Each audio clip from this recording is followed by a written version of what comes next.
The morning sun barely crested the hills when I discovered the chain-link fence blocking my driveway. Not just blocking it, completely sealing it off, with fresh concrete anchoring the posts into the ground that connected my property to the main road. I stood there in my work boots, coffee mug frozen halfway to my lips, staring at the audacity before me. Behind the fence, a brand-new sign gleamed. Private HOA property. No trespassing. Violators will be prosecuted. My property. My family's land for 3 generations. And someone had just blocked my only way out. I pulled out my phone and called the county sheriff's office. While I waited on hold, I studied the fence with growing disbelief. This wasn't some overnight amateur job. The posts were professional grade, the concrete work clean and deliberate. Someone had planned this. Sheriff's Department. How can I help you? Yes.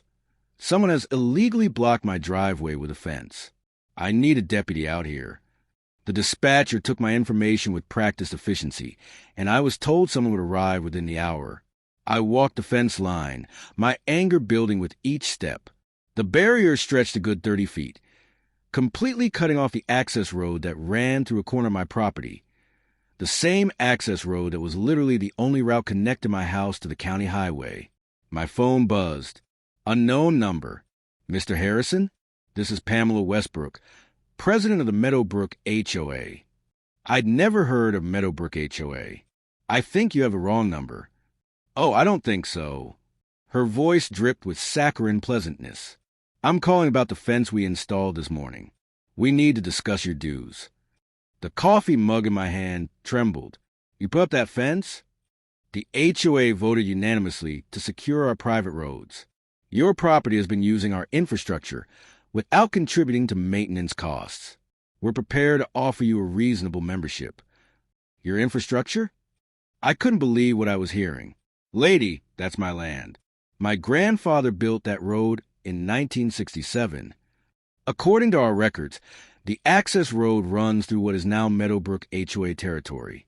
The development was established in 2019, and the development is south of me. That road has been on my property since before you were born. Her voice hardened. Mr. Harrison, I'm trying to be reasonable. The HOA has every legal right to control access to our private roads. If you want to continue using the road, you'll need to pay the initiation fee of $5,000, plus monthly dues of $350. My vision actually blurred. You gotta be kidding me. I never kid about HOA regulations. You have until Friday to make your first payment, or we'll be forced to pursue legal action for trespassing every time you attempt to use our road. I'm not paying you a damn cent for my own property. That's unfortunate. I had hoped we could resolve this amicably. You'll be hearing from our attorney. She hung up. I stared at my phone, then at the fence, then back at my phone. In 30 years of living on this property, I'd seen some ridiculous things from the suburban development that sprouted up like mushrooms to my south, but this was beyond comprehension. The deputy arrived 45 minutes later, a middle-aged man named Rodriguez who'd actually gone to high school with my younger brother. Marcus Harrison, he said, climbing out his cruiser. I heard you were having trouble. I gestured at the fence. Someone decided to redecorate my property without asking. Rodriguez walked the fence line, making notes, taking photos. When did this go up? Sometime last night. And I just got a call from the HOA president claiming this is their road now. He looked up sharply. The Meadowbrook HOA? You know them? We've had incidents. They tried to ticket someone for parking on a county road last month. He studied the fence posts. These are definitely on your property, Marcus. No question. But I can't just remove them. This is a civil matter. You'll need to get a lawyer. I know. I rubbed my face. Can they actually keep me trapped here? Not legally, no. You have a right to access your property. But they can make things complicated. He handed me a card. Call this guy, Jim Delgado. He specializes in property disputes, and he's dealt with HOAs before. After Rodriguez left, I called Delgado's office. His secretary scheduled an emergency consultation for that afternoon. I spent the rest of the morning documenting everything. I dug out my grandfather's original survey maps from 1967, my father's property records, and my own deed. The access road was clearly marked on every single document, running right through what these HOA people now claim was their territory. Around noon, a silver BMW pulled up on the other side of the fence. A woman in a cream pantsuit emerged, her heels somehow navigating the gravel despite being entirely inappropriate for the terrain. This had to be Pamela Westbrook. She wasn't alone. Two men in polo shirts emblazoned with Meadowbrook HOA stood behind her like budget security guards. "Mr. Harrison," she called out, as if we were old friends. "I'm so glad I caught you. Have you reconsidered our offer?" I walked to the fence, stopping a few feet back. "Let me make this crystal clear. That road is on my property. It's been on my property since 1967. Your HOA doesn't have any claim to it." She smiled, but it didn't reach her eyes. "I'm afraid you're mistaken. When the Meadowbrook development was established, the county reallocated certain access roads to facilitate the community. It's all properly documented." "Show me the documents." "Our attorney will provide everything necessary during the legal proceedings." She clasped her hands together. "But it doesn't have to come to that. Join the HOA, pay your fair share, and we'll remove the fence immediately." "I don't want to join your HOA. I want you to remove your fence from my property." "Then I'm afraid we're at an impasse." She turned to leave, then paused. "Oh, and Mr. Harrison? We've also filed a complaint with the county about your barn. It appears to be in violation of several building codes. You'll probably be hearing about that soon." They drove away, leaving me standing there with rage boiling in my chest. The meeting with Delgado that afternoon was both encouraging and infuriating. "They don't have a leg to stand on," he said, spreading my property documents across his desk.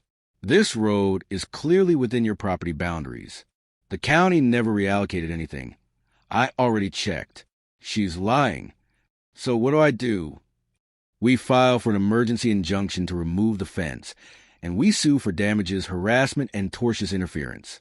The HOA president has to know this is illegal. She's banking on you not having the resources or will to fight.